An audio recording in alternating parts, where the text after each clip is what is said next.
कितना सोना है, सोने जैसा मेरा मन। सुन जरा सुन क्या कहती है सिक्कों की खन खन। उड़ उड़ आइयां देखो कुड़ियां सियाणियां, हट किसे ना आनियां करन मन मानियां, सोने विच इन्हां दी तां जानियां। बहुत खेले रूल विच हुण रूल तोड़ने आ, थोड़े थोड़े पेच किस्मतां दे भी तां मोड़ने आ। डायमंड नहीं चाहिदा इन्हां नूं, कमलियां पैणां नूं, सोने ते नजर डाका पक्का पक्का पैना सोना।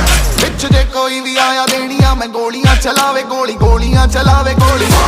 विच जे कोई भी आया देनियां मैं गोलियां चलावे, गोली गोलियां चलावे गोली। सोना कितना सोना है, सोने जैसा मेरा मन। सुन जरा सुन क्या कहती है सिक्कों की खन खन।